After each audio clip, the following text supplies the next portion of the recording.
If you have a horse, this might sound like a stupid question, but have you ever gotten brand new buckets, fed your horses one time, gone out to feed them the next, and you find your bucket in this kind of shape, or even worse, because your horse or horses have decided that they have to scratch their butt on the bucket. You know, and if the bucket is really mangled, you can't even use it, so you now have no choice but to buy a new bucket. But you also don't want to keep buying buckets because it gets expensive awfully quick. So you look around for, hello Callie, I've got Callie trying to help me. So you look around for a way to keep the horses from smashing the buckets. Maybe you take the buckets out every time so that they don't smash them, but that can be a pain when you're going to feed to have to keep replacing the buckets, especially if you have a lot of horses. Or maybe you've gone with pans. Well, that's one option. Or maybe you've gone and looked at bucket holders. And these bucket holders are made basically keep the bucket in place so they don't get smashed. There's two different styles. This one, the metal is more of a round, and there's nothing at the back. It just has side pieces so you can mount it.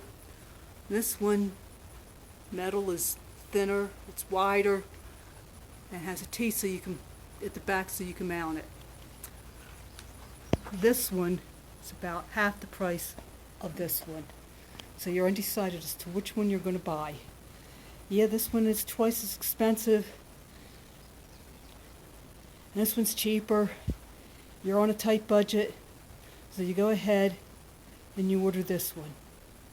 You get it all mounted at the right height, you feed your horse, everything seems great until you come out, and once again, don't know how good you can see this because it's a little dark in here.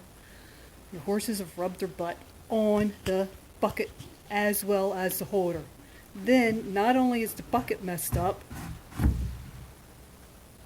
but your holder is bent as well.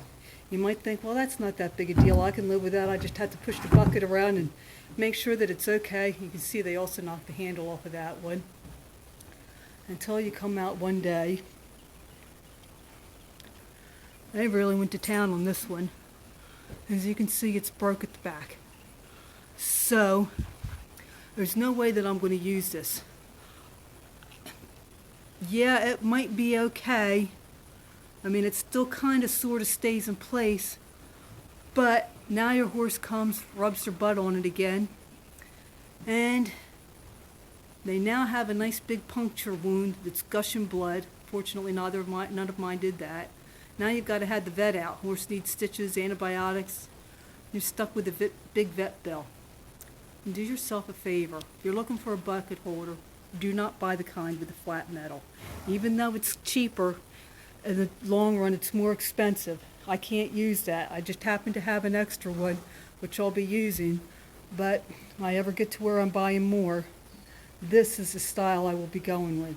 This one, I know somebody that has the horses, and I know the horses have rubbed their butts on it. In fact, that's why this one is down. And they rubbed it on it so much that eventually they managed to knock it off the wall. But it just fell on the floor. There was no damage to the horses, no damage to the holder itself. So, hope you enjoyed the video, hope you learned from it, and have a nice day. Thank you and bye.